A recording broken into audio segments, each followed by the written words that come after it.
um, I don't know. I did not expect to see such a situation in the Bible.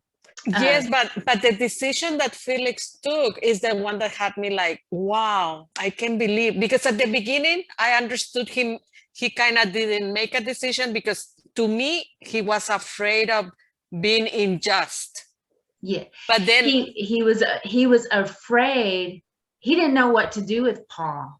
Yeah, he didn't know what to do with Paul. So to me, it was like, I think he's afraid to be unjust with him because he kind of believed what the facts that Paul presented to him. But then in the reading, as I continue reading, it says that at one point he expected Paul to give him money. Yes. And yes.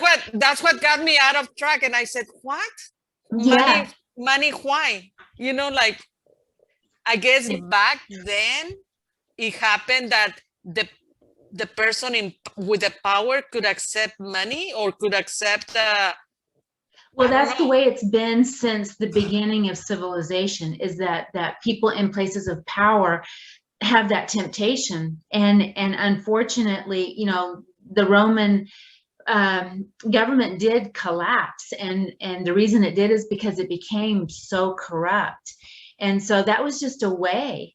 In fact, it's very interesting, like you said in the reading, because here we have, let's see if we can find that part of it where he was expecting the money payment. And I was like, what? Yes. I kind of thought it was like he was hoping Paul would pay him off so he wouldn't have to really decide. So you mean like with the payment, he was going to say, oh, you're guilty because you're paying me? No. He was going to get out of it if Paul would have paid him, right? Of having to make his own decision. That's kind of how I understood it. I was like, oh, he was hoping that Paul would pay him off so that it could be a done deal, but he didn't. So he kept him in prison. Yes, but I think at the end he kept him in prison because he didn't want to be judged by the rest of the Jewish that were accusing Paul. You know what I mean? Like, to keep everybody happy, he kept him in prison. That is exactly what it was. He didn't know what to do. He did know the truth of the matter. His conscience was telling him, well, his conscience, after hearing both sides, he could tell that Paul really wasn't guilty of what the Jews were accusing him of. Mm-hmm. So, but he wanted to keep the peace. He did not want an uprising from the Jews. Exactly. And the Jews were very passionate about going after Paul. And so he didn't know what to do. That's why he handed him off to the next one, which we haven't read yet, but he's handing him off to another person. Festus, hoping that he will be able to, just take him out of his hands.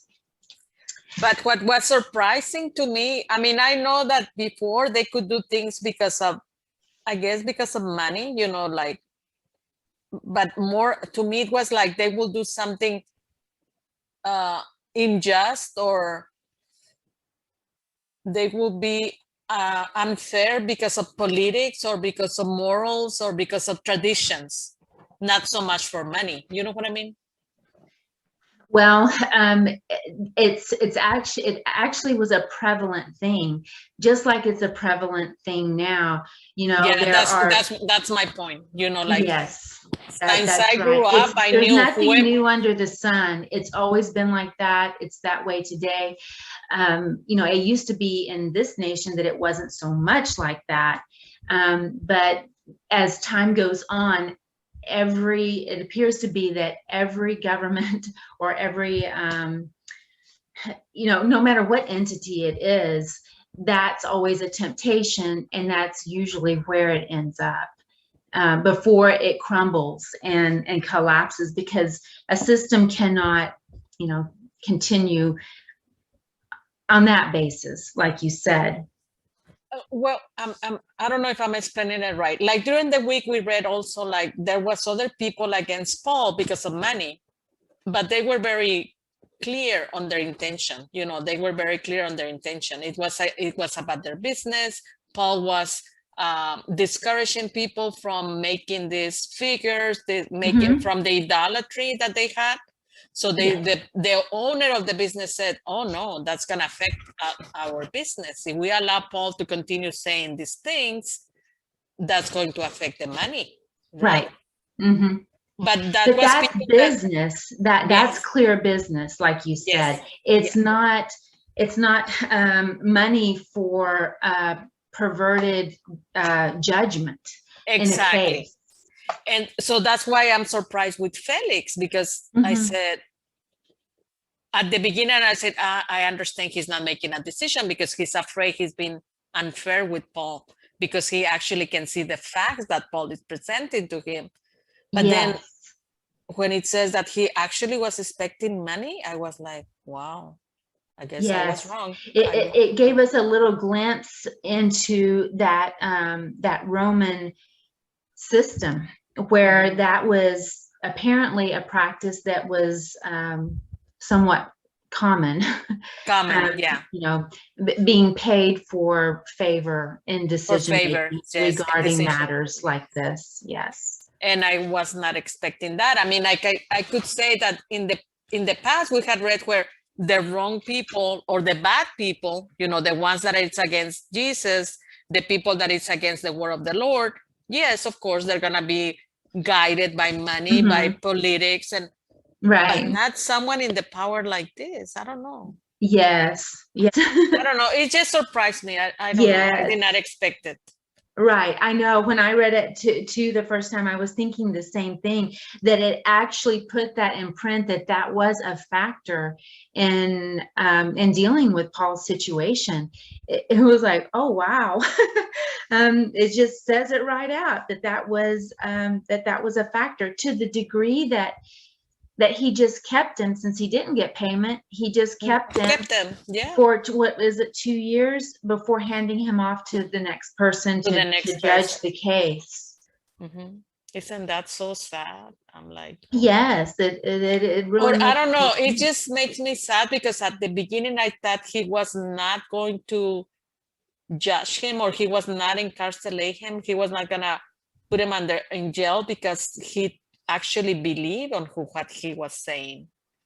It's on page 714 on the verse 26 on the right hand side. And what really stood out to me was that Felix, you know, that he tried to defer the situation to the chief captain, right? And he allowed for Paul's people to come and minister to him. So, you know, that thing about the money, I guess that's why I kind of thought he hoped also that money should have given him of Paul, been given of him of Paul, that he might lose him. Wherefore he sent for him the oftener and communed with him. So just that situation I found very, very interesting, because he was trying to defer the case, right? He's allowing, I think he has a heart for Paul, because he's letting people come to visit him, and he was hoping he would just get paid and be done with it, but that was not the case. Felix was evidently somewhat familiar with the way that Paul was, you know, believed. If we look at page 714, there at the top. 22. Well, starting at the top, though, verse 14, it says, "But this I confess unto thee, that after the way which they call heresy, so worship I the God of my fathers, believing all things which are written in the law and the prophets." So Paul is telling him that he's in agreement with the basic premise of what the Jews believed, in particular the Pharisees, because the Pharisees are the ones who believe in the resurrection. And Paul is just agreeing with that he believes what the scriptures say about resurrection, and that this is how that resurrection comes about through Jesus Christ. So he continues and says, and have hope toward God, which they themselves also allow, that there shall be a resurrection of the dead, both of the just and unjust. And herein do I exercise myself to have always a conscience void of offense toward God and toward men.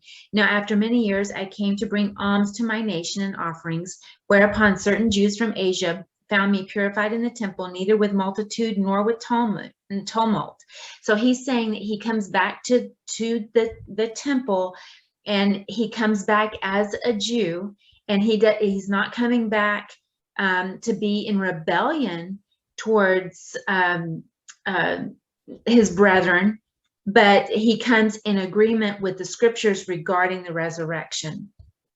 And he's saying that his brethren ought, this next verse, who ought to have been here before thee, and object if they had aught against me, or else let these same here say if they have found any evil doing in me while I stood before the council, except it be for this one voice that I cried standing among them, touching the resurrection of the dead, I am called in question by you this day. And when Felix heard these things, having more perfect knowledge of that way, he deferred them and said, when Lysias, the chief captain, shall come down, I will know the utmost of your matter. So Felix already kind of knew about the way, the things that Paul and the apostles had been going around teaching. And after this explanation by Paul, he understood that really Paul was not causing an uprising in the temple, that he was just going there and agreeing with them what was in their law. So at this point, when he verse 23, and he commanded a centurion to keep Paul, to let him have liberty, and that he should forbid none of his acquaintance to minister or come unto him. And after certain days, when Felix came with his wife Drusilla, which was a Jewish, he sent for Paul and heard him concerning the faith in Christ. So he was familiar with the beliefs of the Jews, the scriptures, predicting a savior, all of the things that the Old Testament scriptures said about the coming Messiah, and now Paul teaching that Jesus Christ fulfilled those things spoken in the scriptures. So the next verse, and as he reasoned of righteousness, temperance, and judgment to come, Felix trembled and answered, go thy way for this time. When I have a convenient season, I will call for thee. So he recognizes that what Paul is preaching through righteousness, temperance, and judgment to come, that those things really were in the Jewish scriptures. And he recognized it as truth and trembled. He didn't want to cause an uprising with the Jews, but he also knew that what Paul was saying was true. And then the next verse, he hoped also that money should have been given him of Paul, that he might loose him, wherefore he sent for him the oftener and communed with him. And after 2 years, Porcius Festus came into Felix's room, and Felix, willing to show the Jews a pleasure, left Paul bound and handed him off. So, like Maggie said, he was looking for a way out, and if Paul had offered him money, he could have just kind of washed his hands, like Pontius Pilate wanted to wash his hands when Jesus was handed over to him. That's what came to my mind. The truth of what Jesus was saying, and he didn't want to have any part of being on the wrong side regarding the side that God was on, because he recognized, even though they were not believers, they recognized the truth, and they didn't want to be on the opposite side of God. So they were looking for a logical or somewhat legal way out. Now, I was thinking by not making a choice, because he's reasoning righteousness, temperance, and judgment to come, right? What Paul is telling him is going to come to pass, right? Felix is reasoning that. Felix trembled. No, Felix is not reasoning that. Paul is. That's what Paul was preaching. answered? Regarding the resurrection. Oh, okay, okay. And the way that people should live now that Jesus had risen from the dead and ascended and would be coming back. In the meantime, we should be living a life of righteousness, temperance, which is self-control, and the knowledge of the judgment to come. Living with the knowledge that judgment would be coming, towards the end of the age. And in the meantime, we should be living righteously with self-control. That's what he was preaching, that the Jews did not like. Well, that's right. That's right. So he's preaching that. Felix trembled and answered, "Go thy way," right? I guess my point here is saying that he heard the truth and he didn't do anything to move in the direction of truth. He kind of sat on it. And in fact, the opposite. He wished he would have paid him off so that he wouldn't have any responsibility in this decision of keeping Paul bound, right? Mm-hmm. So I guess that's kind of my point, is that we hear truth and we don't move in the direction of truth. We ignore it. Yeah. Yes. Yeah. Or we do nothing about it, hoping that God just kind of fixes it. Yeah. So I've been like, oh my goodness, it's really hitting me hard. It's really hitting me hard. It is convicting. It's very convicting. Well, look at Proverbs. It's so funny how the Proverbs. That's what I was going to mention to you. Yeah. Have you read Proverbs? Yes. It's even worse. It is. I was like, this goes together so perfectly. Perfectly, yes. A man's gift maketh room for him and bringeth him before great men.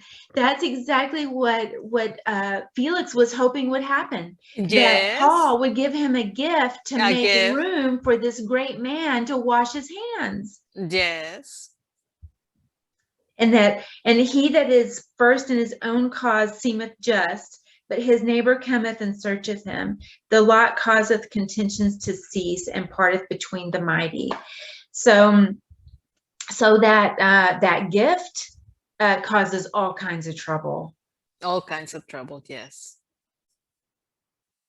And like I said, I knew that happens all the time. Like usually the people that is in power, that has the power, can be at the temptation or can be in that situation where they're gonna get gifts or money, because they have the power. Yes. Yep. And really the Psalms tell us where the power is. Mm-hmm. And really, if we look at Paul's situation and then read Psalm 4:1-8 here. Hear me when I call, O God of my righteousness. Thou hast enlarged me when I was in distress. Have mercy upon me and hear my prayer. O ye sons of men, how long will ye turn my glory into shame? How long will ye love vanity and seek after leasing, Selah? But know that the Lord hath set apart him that is godly for himself. The Lord will hear when I call unto him. Stand in awe and sin not. Commune with your own heart upon your bed and be still, Selah. Offer the sacrifices of righteousness and put your trust in the Lord, which is exactly what Paul was saying here as he reasoned of righteousness, temperance, and judgment to come. Yeah. See, there be many that say, who will show us any good? Lord, lift thou up the light of thy countenance upon us. Thou hast put gladness in my heart more than in the time that their corn and their wine increased. I will both lay me down in peace and sleep, for thou, Lord, only makest me dwell in safety. So here Paul is standing before this great man of power in the Roman system, and God is still giving him favor. God has worked in the heart of Felix to let him at least have people come in and minister to him while he's, in under arrest, so to speak. Yes. And it's the Lord that enlarges his room, enlarges the place where he has his feet. And this part right here where it says, thou hast put gladness in my heart more than in the time that their corn and their wine increased. So he's saying the things of the world that bring pleasures to those who are of the world, that's temporary, and it's a temporary gladness. But the kind of gladness that the Lord put in Paul's heart was an everlasting and permanent and abiding gladness, because he could see into the kingdom. He could see things from a kingdom perspective, and that not only that the kingdom would be coming in the physical at some point, but even right then during his distress, he had that hope that the Lord was with him right then, giving him favor, as well as in the future in Paul's own resurrection. So at one point, Paul was feeling distress, right? So, big distress. Yes. Can you imagine? Because, when he was at the beginning of this reading, where he went into the temple and he had that vision, basically what he was saying is, in the spirit, the Lord was speaking to him. And because, he was telling the Lord that he was a Pharisee who had persecuted Stephen, and his conscience, was still feeling bad about that. And he wanted to make it clear publicly that he was no longer that he was still of the Pharisees, but he believed in what the scriptures truly said about the resurrection, not from their own doctrine about what the scriptures said, because they twisted it to fit their own beliefs. So he was saying that he was there in the temple making a public statement that he believes in the resurrection through the Lord Jesus Christ, and that he was really making it clear that he was just not that same person anymore. Not the same person, that he did it, but not anymore. Yes. Yeah, at one point I read that, to me, he was afraid of what he did before, because of what he did in the past. He was feeling bad. And he was very distressed that the Jews were going to take his life at that point, because they wanted to. They were already plotting it. And the Lord tells him, well, be of good cheer, because I'm going to send you before the Gentiles before they get you, because I'm not done with you. You still need to go before the Roman government and make a public statement to those officials. Tell them about my word, minister to them and tell them the truth of my word. So it's not time yet for them to get you. At some point they would, but not yet. I still have a job for you. You are to go before the Roman government. So here we go back again to, it's about God's plan and purpose, right? He still needed for Paul to go through this so that his work can continue. That's right. Yes. And so that the Romans can be told about this new way. And possibly more people will convert to. Yes, and they did, actually. And they did. Yes. More people will convert and believe on Jesus, right? Mm-hmm. The other thing that kind of surprised me is how they were calling him like he belonged to a sect, the Nazarene sect. Yes, I was just thinking about that too. See, that's on page 713, Acts 24:1. And I guess I've been so ignorant all my life that I did not expect to see this in the Bible, about sects and and the power in the government and accepting money. To me, I said, well, I guess within years we've been creating this big monster of money and power, but no, it's been since then. Right? Yes, it's been building for thousands of years. And when we get into the prophets, when they talk about what's going to happen during the tribulation, that's the climax of that whole system.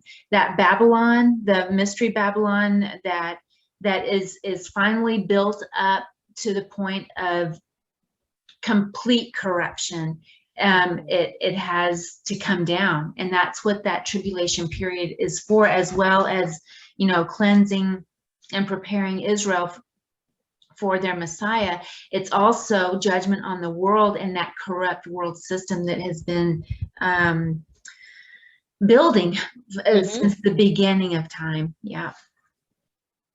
Yes. And that was another issue that I had during the week also with the readings, because well, this is from the Old Testament, and it's on the kingdom when the king was what was the name of this king that I think he did better than any other king? Was it Josiah? No, it was before him. Hezekiah? Hezekiah. I thought it was Hazel. No, Hezekiah. What he did at the end, you see, he started very good, Marianne, after many kings that went before him and they were doing wrong in front of the Lord. That was on the reading from July 2nd. Okay. Oh, yeah. Okay. Oh, you're talking about when Hezekiah showed the king of Assyria and the king of Babylon all of the things that Israel had, that he had in his own house, and what the temple had. Yeah, why did he do that? I mean, I don't know.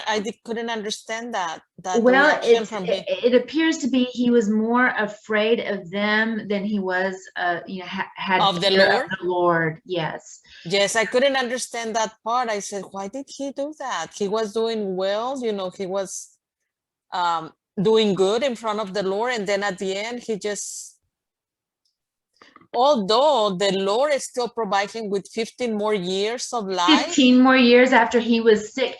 And it wasn't that interesting what he had. He had a boil that I guess he had sepsis from a boil. Yes, exactly. That was real interesting too. And the Lord healed him and gave him 15 more years. But then I thought, but I guess I haven't expressed my point enough. I said, why did God give him 15 more years? Just to do the wrong thing? Well, you get me? He gave him 15.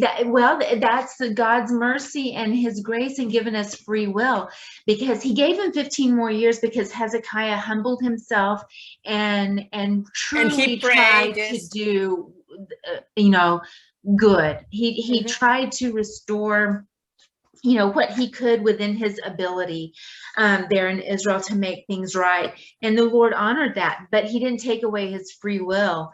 So with that free will, he just, he messed up at the end. And I was like, oh my God. Yes. And you kind of see the difference between Hezekiah and his end versus Paul and his end, because Paul continues in the gospel and spreading the word of the good news of Jesus Christ, right? And Hezekiah kind of wasn't able to really finish. Yeah, felt really bad. He felt really bad. Well, so those things had me like, oh my goodness. I guess it can happen to us, we can start really well and then at the end just mess it up really bad. Or it can be the other way around. We can mess it up really bad and then turn around, change our ways and, turn to him, right? That's right. That is the beautiful thing about grace, is that we always have a chance to repent, and he always gives us a way out. And he doesn't take away our free will. So his loving kindness is beyond what our mind can even imagine.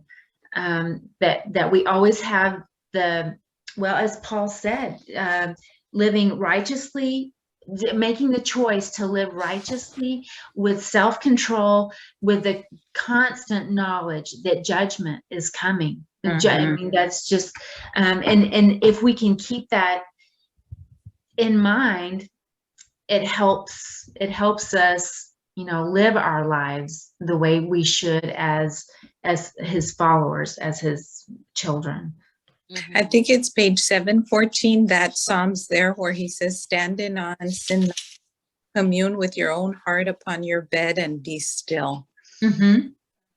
Like know what's in your heart, which sounds like it's what verse 2 is. O ye sons of men, how long will ye turn my glory into shame? How long will ye love vanity and seek after leasing? But know that the Lord hath set apart him that is godly for himself. The Lord will hear when I call unto him. So it's knowing, I guess, knowing our default, knowing our flesh, figuring out those things that constantly get us, which according to this is vanity and leasing.